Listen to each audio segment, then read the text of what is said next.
यं ब्रह्मवेदान्तविदो वदन्ते परं प्रधानं पुरुषं तथान्ये विश्वोद्गते कारणम् ईश्वरं वा तस्मै नमो विघ्नविनाशनाय।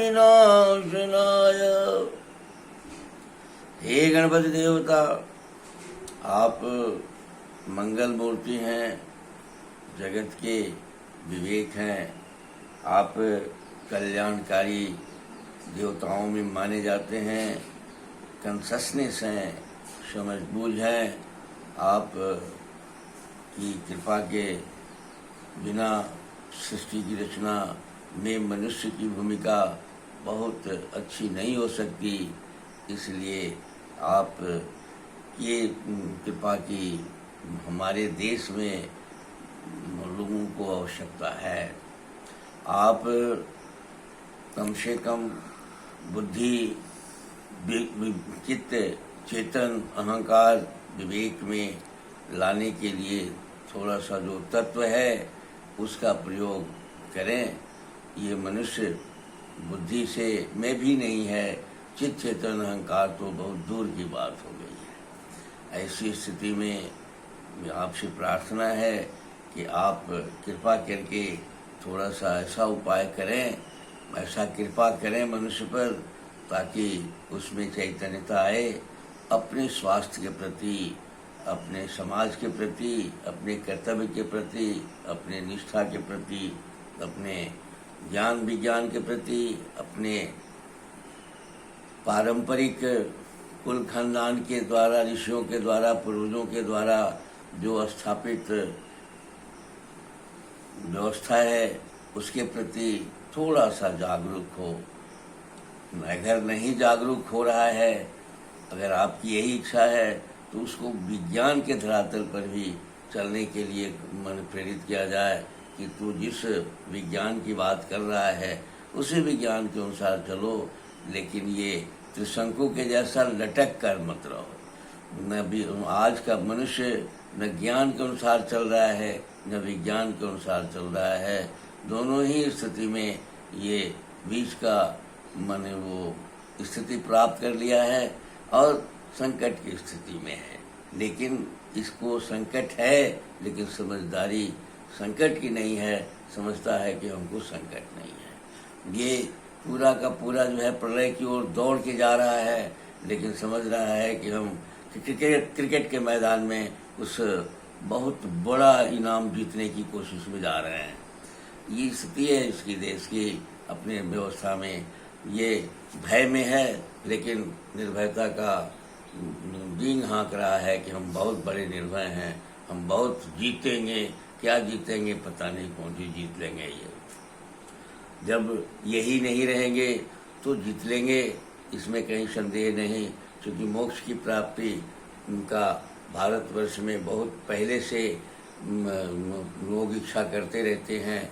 और ये मोक्ष की प्राप्ति में जो धर्म के साथ जन्म न लेने और जन्म का नर के रूपी नारायण की सेवा के में लगने की जो प्रवृत्ति के लिए जो मोक्ष की प्राप्ति करना चाहता है, ये अब मृत्यु की प्राप्ति को ही हमारे देश के लोग मोक्ष की बात सोच रहे हैं।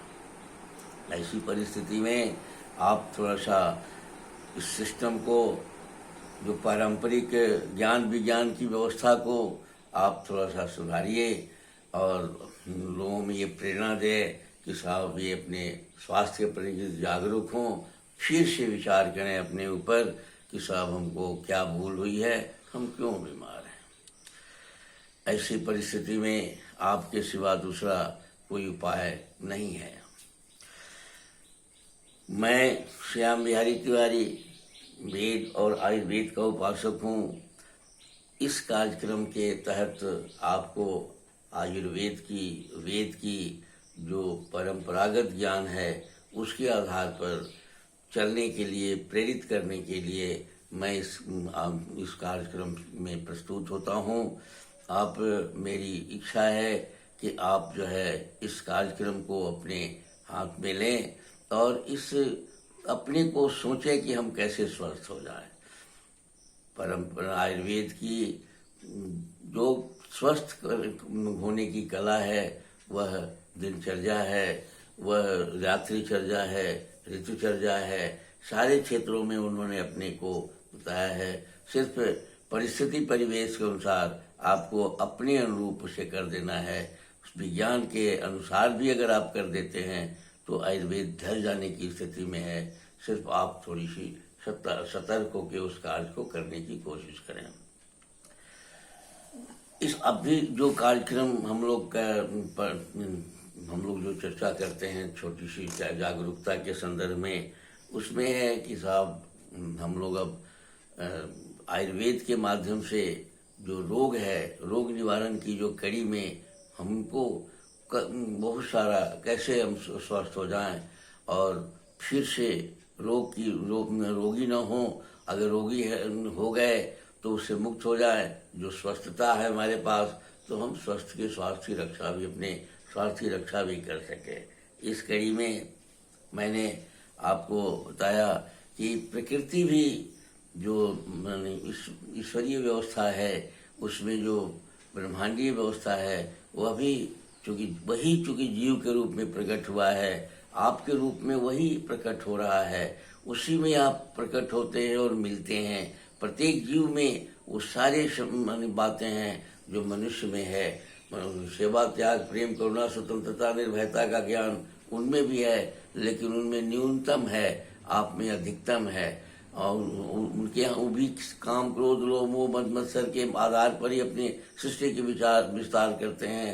प्रत्येक जीव इसके साथ यही करता है। सब मैथुनी चक्र से में ही है, तो आप भी उसी में हैं। लेकिन इसमें आप अपने को कैसे स्वस्थता की ओर ले जाएंगे, इस पर विचार करने के लिए हम नेचर भी इस काम को करती है। प्रकृति इस जगत में दो भाग में बट के चलती है, एक विसर्ग काल, एक काल, और एक आदान काल।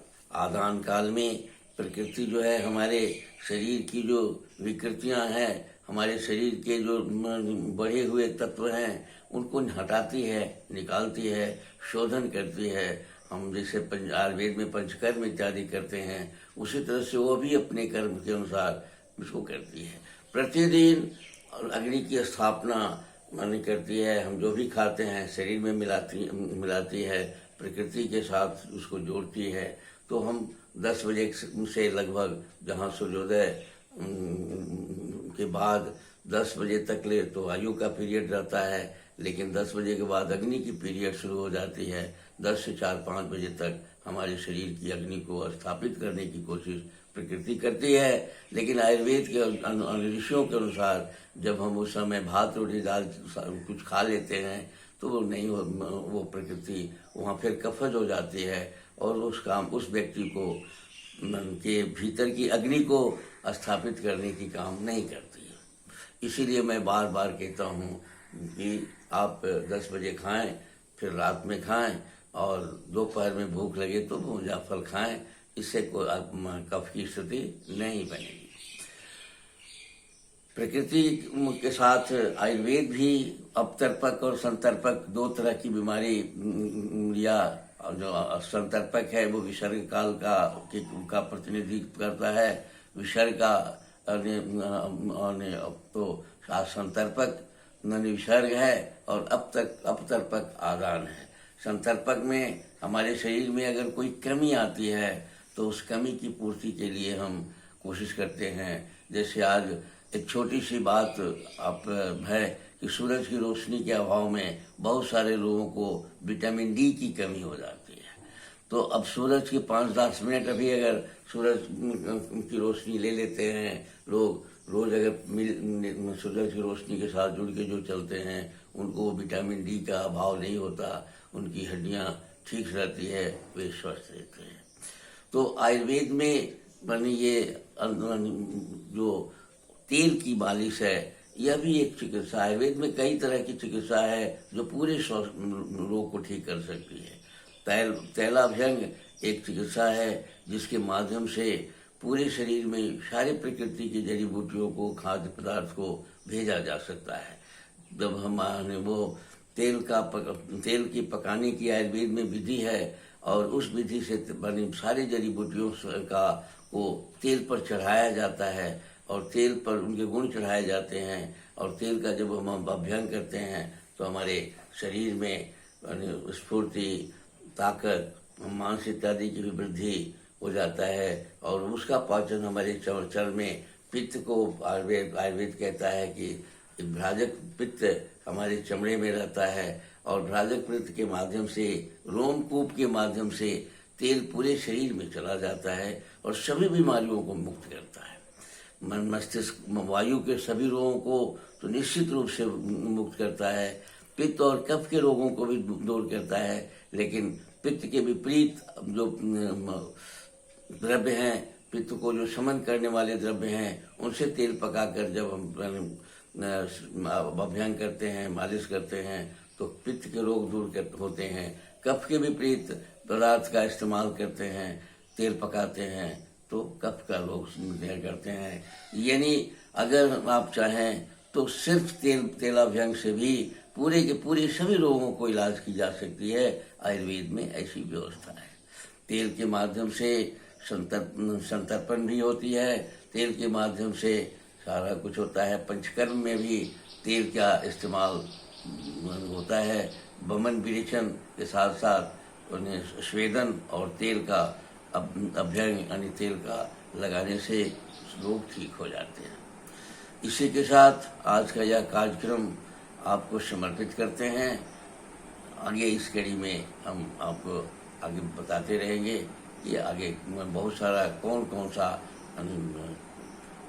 आयुर्वेद में अकेला स्वतंत्र थेरेपी है। रोग मुक्त करने के बहुत सारे उपाय बताए गए हैं।